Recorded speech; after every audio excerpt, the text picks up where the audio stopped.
He walked into the diner expecting nothing more than a cup of coffee, but his red MAGA hat turned him into a target. The waitress's disdain erupted into public humiliation, as she made it clear his kind wasn't welcome. What she didn't know was that the man she dismissed so easily wasn't just a customer. He was her boss. By the time she realized her mistake, it was far too late. Let's rewind to where it all began. The bustling downtown diner was known for its charm, homey decor, and everyone's welcome vibe. Amanda, a sharp-tongued waitress in her mid-30s, with jet-black hair tied in a messy bun, had been the lifeblood of the establishment for years. She was fiercely opinionated and never shy about speaking her mind, even when silence would have served her better. On a busy Friday morning, Amanda spotted a customer who made her blood boil. A man in his mid-50s, dressed in a simple blue flannel and jeans, had taken a corner booth. Perched on his head was a bright red MAGA hat. To Amanda, it wasn't just a hat. It was a symbol of division, and seeing it in her diner felt like an affront. She approached his table, pen poised over her notepad, but her expression betrayed her distaste. "What can I get you?" she asked flatly, avoiding eye contact. The man looked up, his expression calm but curious. "A coffee to start, please." Amanda scribbled on her pad but couldn't resist adding, "Bold choice of hat for a place like this." The man raised an eyebrow, a faint smile tugging at the corners of his lips.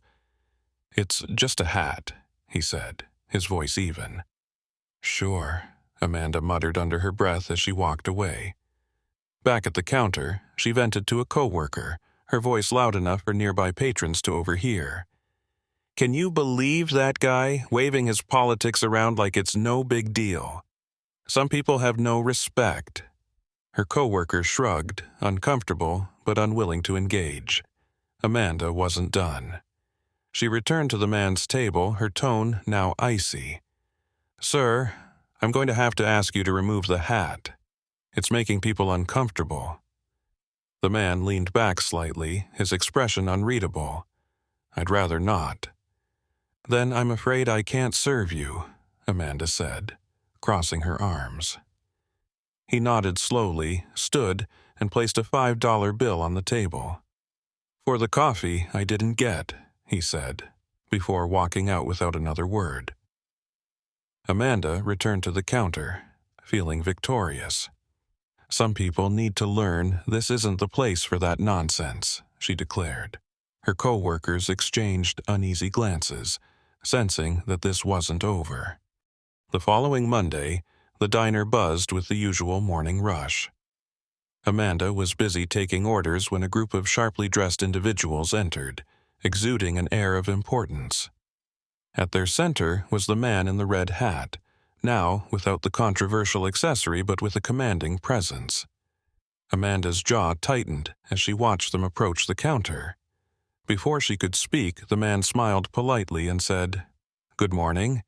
We're here for a meeting with the owner."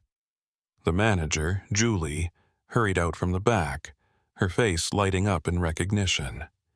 "Mr. Sanders, welcome. We're thrilled to have you." Amanda froze. "Mr. Sanders, the owner?" Julie gestured to Amanda. "Amanda, could you bring coffee to the meeting room?" Amanda's face flushed, but she nodded stiffly, her mind racing. She prepared the coffee with trembling hands and carried the tray to the private room. As she entered, the man, Mr. Sanders, met her gaze with the same calm expression he had worn that Friday.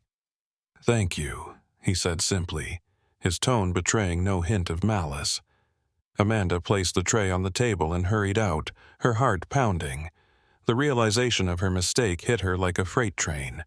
She had kicked out the owner of the restaurant. Later that afternoon, Amanda was summoned to Julie's office. Mr. Sanders sat across from her, his demeanor professional but firm. "Amanda," he began, "I understand you asked me to leave on Friday because of my hat." Amanda nodded, struggling to meet his gaze. I thought it was offensive to other customers." Did anyone complain? He asked, his tone neutral. She hesitated. No, but... He raised a hand to stop her. You acted on your personal bias. This diner prides itself on being a place where everyone feels welcome. I wore that hat to see how my staff treats people, not to make a statement. And I learned a lot about our culture here. Amanda's face burned with shame. I'm sorry, it won't happen again. Mr. Sanders nodded. I believe in second chances, but only if lessons are learned. You'll attend mandatory training on professional ethics and customer service. And if I see or hear about this behavior again, we'll have a different conversation. Weeks later, Amanda had completed the training. The experience had humbled her, and she worked hard to rebuild trust with her coworkers and customers. Mr. Sanders, true to his word, visited regularly, observing from his usual corner booth. He was always polite, and Amanda made it a point to serve him with professionalism and respect. One morning, as she refilled his coffee, she hesitated before speaking. Mr. Sanders, I just want to thank you for giving me another chance. He smiled. Everyone deserves a second chance, Amanda. What matters is what you do with it. From that day on, the diner truly became a place where everyone felt welcome, no matter what hat they wore.